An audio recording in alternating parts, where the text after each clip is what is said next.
Eating disorders are coping mechanisms, not only to survive, but also to thrive. Everyone talks about weight loss around the holidays. You have to do what you have to do. I'm the heaviest I've ever been, set point theory. And I never ever thought that I would be here. You are not perfect, but that's okay. My eating disorder was the most unique and special thing about me. People with an eating disorder will also be perfectionists. I was forced into recovery, the biggest illusion of all. It's hard, but you can do it. Hello everyone, welcome back to my channel. I'm so happy you're here because today I'm going to be talking about 8 reasons why you might not want to recover, or 8 fears that come with eating disorder recovery, and why you should still recover anyways. Before I get started, I just want to make 3 disclaimers. First of all, I want to mention that I am not a professional by any means, so please don't take my advice as something that is definitely correct or something that you definitely have to do. I'm someone who has experienced an eating disorder, so I just wanted to share this message and share my advice. And remember, you don't have to take my words for gold, but maybe you could take them for silver.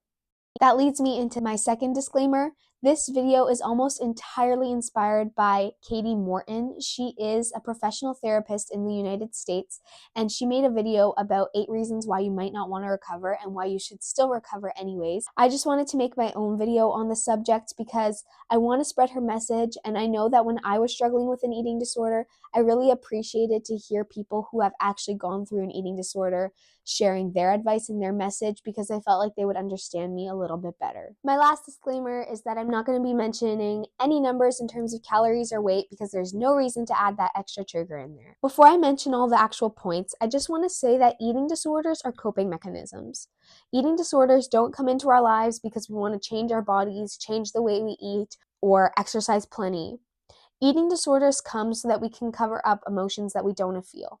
These emotions can be as little as daily stressors or as big as emotions that come from feeling abused or neglected. So when you struggle with an eating disorder, you're pretty much thinking about food, exercise, and your body 24/7, and that's the thing you care about the most. So it allows your mind to think about that rather than anything else that you don't want to feel or think about. Now that that's said, let's talk about the points.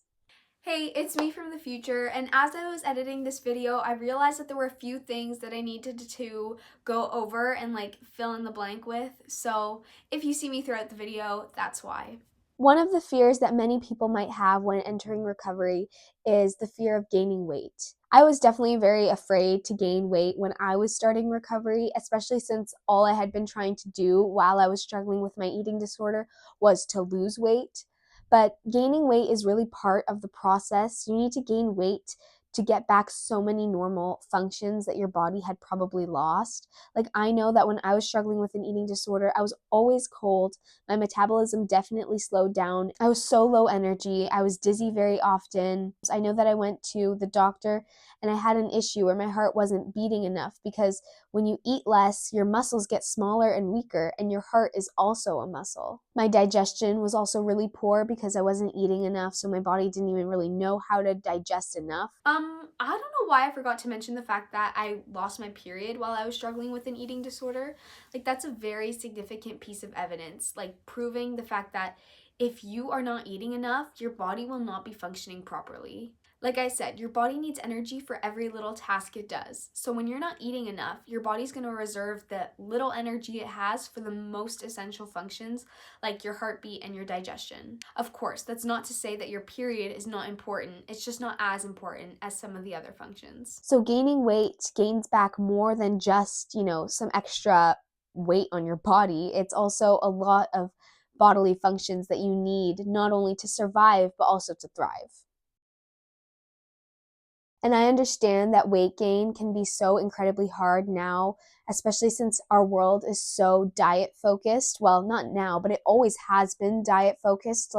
Weight gain was always seen as a bad thing. I've never seen a commercial that says, take this supplement to gain weight. They're all about weight loss. Everyone talks about weight loss around the holidays and in the new year. So I understand how hard it can be, but an important thing to remember is that even if other people are losing weight, you have to do what you have to do. You have to take care of your own health because everyone has different goals and different needs, and it doesn't matter what anyone else needs. Like, it really doesn't. Fear of gaining weight really leads me into my second point or second fear, which is the fear of gaining more weight than you lost in the first place. You might be afraid that you're going to be the heaviest you've ever been. I'm the heaviest I've ever been after my recovery. And to be honest, it's not that bad. Once you go through the recovery process, you learn to manage your body image struggles a little bit better. I'm not saying that you're always going to love your body, but you will learn to accept your body the way it is. But even so, let's say you do gain more weight than you thought you would or more weight than you needed to. There's a theory called set point theory, which states that our bodies will fluctuate between a certain weight range because, like many things, we have physical traits based off of our genetics. So our weight is also typically based off of our genetics. So there's typically a weight point that is good for us and that we will stay in. So let's say the holidays come, you gain some extra weight, you'll probably lose it naturally without any effort over the next few months because your body wants to return to its set point weight. If you're underweight, your body's probably going to be more hungry, thinking about food more, so that you can gain that weight to get to your set point. So no matter what happens, you're probably going to return to that set point if you're intuitively eating after you gain and restore your weight. And even if you don't like where your set point is, you have to remember how important it is that you are there. You have to remember how terrible it was when you were struggling with an eating disorder. And you have to remember that maybe you won't love your body all the time, but accepting it is so important the way it is. And trust me, living at a healthy weight and being free from an eating disorder is so much better than living at an unhealthy weight and struggling with an eating disorder. No matter what that healthy weight looks like, it's always better. And I just want to say that I genuinely mean it when I say that you will learn to accept your body. During the recovery process, you will learn so many things, and among those things, you'll learn that there was no body that made you feel good about yourself. No matter what it looked like, you were never satisfied. So, hating on your body now will actually bring you absolutely nowhere. So, I learned to just accept it, and most of the time, I actually love my body, and I never ever thought that I would be here. And sometimes when I look in the mirror and I don't like something about my body, I don't even get mad or get sad and feel like I have to change it. I just accept it the way it is. I'm just like, that's okay. Like, that is a body. Having an eating disorder was not worth the body that I had before. Because not only was I unhappy all the time, but I was still even unhappy with my body then too. There was something within me that I had to fix to be happy with my body. And through recovery, you do manage to fix that part of you that you have to fix so that you can love yourself. I can look at my body and I say, you are not perfect, but that's okay. And I genuinely mean it. Another common fear that comes with eating disorders is the identity crisis. If you've been struggling with an eating disorder for a long time, you probably have built so much of your identity into it. I know I have. I knew that my eating disorder was the most unique and special thing about me. I was always the one who ate the least, who exercised the most. I was the thinnest. It was just part of me.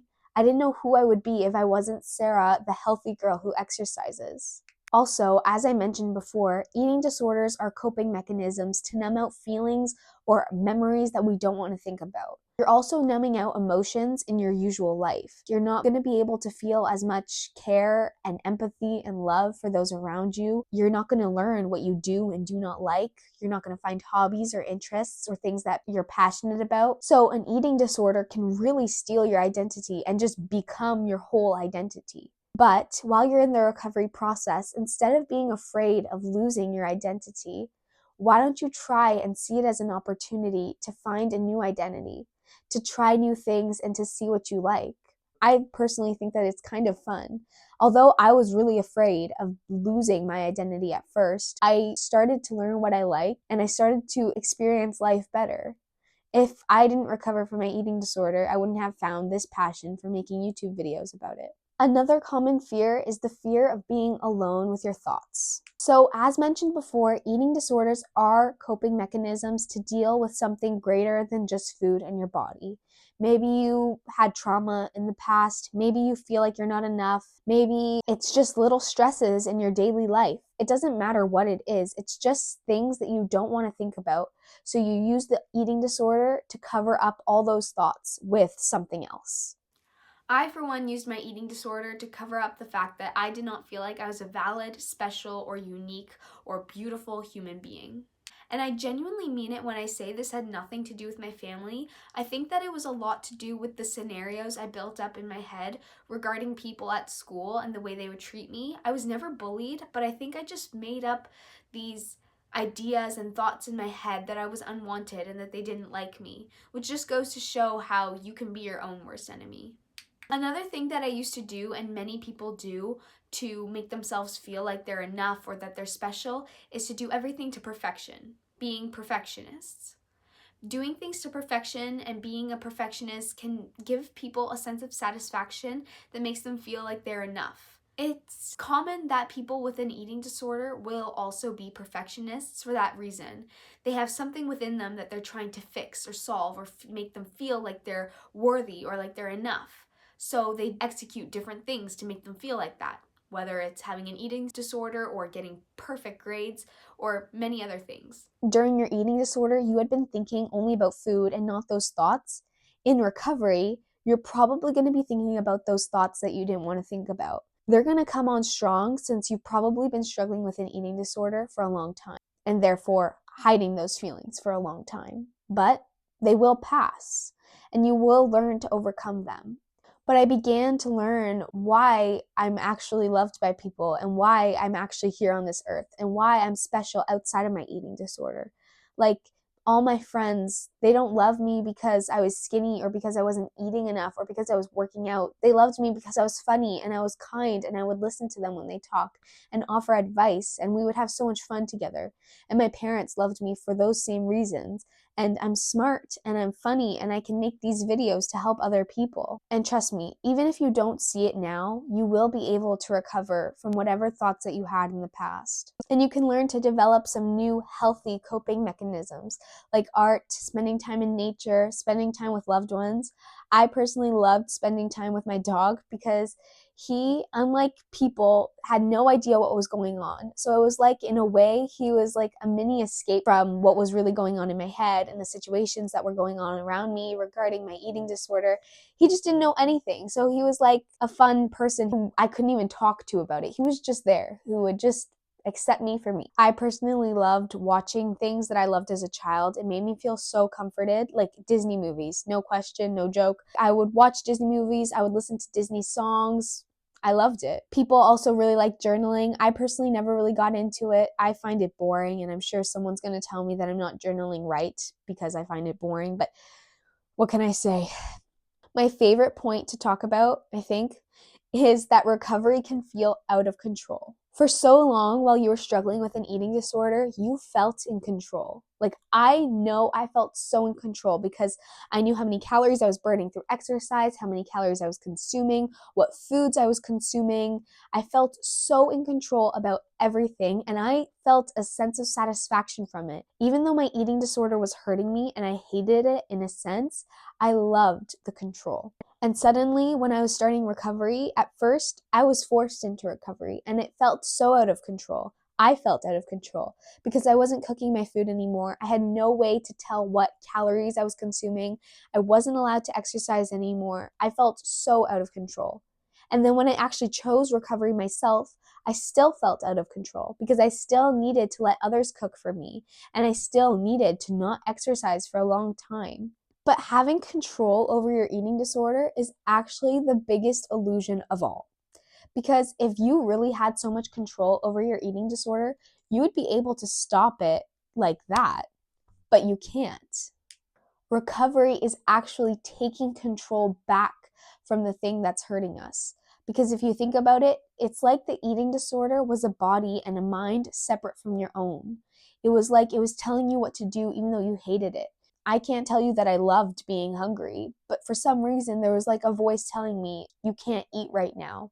And I can't tell you that I loved exercising first thing in the morning when I felt dizzy, but there was still a voice telling me that I had to do it. So when you recover and you say no to that voice, you really are taking control back. Another thing that some people are worried about when it comes to recovery is feeling embarrassed. Embarrassment might come from a variety of reasons. Someone might feel embarrassed because they're asking for help in the first place. I know that I felt like if I would ask for help, then I would be embarrassed because it's like my eating disorder isn't even real. Like, how could I have an eating disorder but still want help? But as I always say, your eating disorder is always valid if it has made you struggle in any way, shape, or form.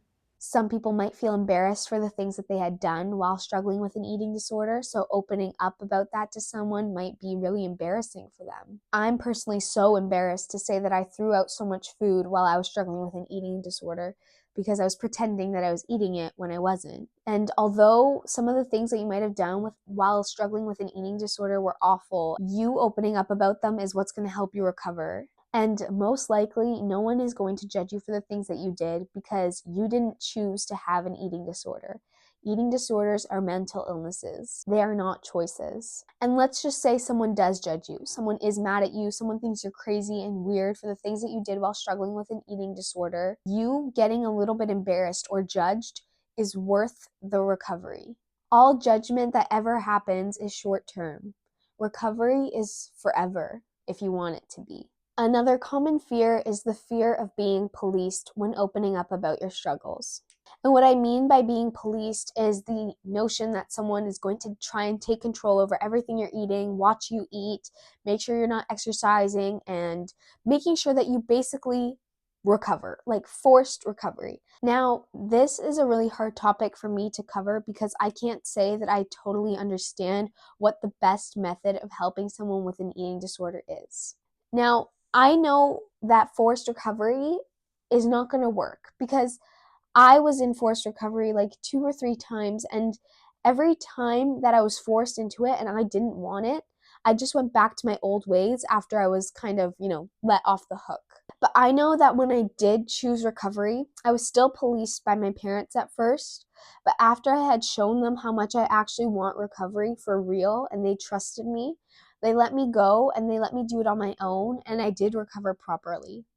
But I think that even when you do want recovery, you need someone to push you from behind because recovery is such a slippery slope. I know that when I was talking to a therapist for a while, she showed me an example of literally a slippery slope. Like if you're going up it and you mess up a bit, you're falling all the way down. Like it's not like a rock that you can climb up. So I needed that help to push me. I needed my parents to make sure that I was eating because there were times when I didn't want to eat and they still made me eat. And so I ate and I gained the weight that I needed to gain. Again, I wasn't allowed to exercise for a long time or walk too much. I was getting weighed constantly. But I know that for me, when I wanted recovery, it helped. When I didn't want recovery, it didn't help. So that's why this is such a hard topic for me to discuss. I can't say that being policed is a good or a bad thing. I feel like you really need to want recovery and then to ask for help. I think the best advice that I could give anyone would be to tell your family truly how they could help you, not how your eating disorder wants them to help you, but how you truly believe they could help you recover. Now, back to the slippery slope I mentioned. I do not mean to say that if you make one mistake, you will unravel all of the progress you made and go all the way back down to the bottom and your recovery journey is just screwed. What I mean to say is that it is so easy to give in to one eating disorder habit again while you're in recovery. It's so easy to go backwards rather than forwards. And once you start going backwards by just a habit or two, it's so much easier to go into even more habits. And before you know it, you'll be back down at the bottom of the slope. So, my purpose here is not to scare you from recovery, but I'm just trying to remind you that even though recovery will be hard, you have to keep going or else you're never going to get to the top or to the end of recovery. It's hard, but you can do it, and I promise you, you will not regret it. The last fear that I want to discuss is the fear that recovery just won't work for you. I know that if you're struggling with an eating disorder, you're probably so deep down into it that you don't even understand how recovery could be a thing. I know that I thought to myself, how could I possibly recover? Like, how could I be free and not be afraid of food and not be obsessed with exercise ever again? How could I ever stop counting my calories? I was so used to it. It was like routine to just engage in all these eating disorder habits. I didn't think recovery was possible. But you take it slowly, you take it one day at a time. Recovery is not fast. Recovery is not linear. It's going to be messy and bumpy, but that's okay because even though recovery is going to take a while, that while is so much shorter than the rest of the life that you're going to have in freedom. All the things that require a lot of hard work are the things that bring us the best outcomes. And while you're in recovery, even though the things that you're doing might not be changing, like you're increasing your calories or you're challenging one or two fear foods a week, even though that's going to be continuing to happen, it's going to become easier and easier each time you do it. And eventually, before you know it, you're going to realize that you're afraid of a lot less foods than you used to be. You're eating more than you used to be, and you feel fine about it.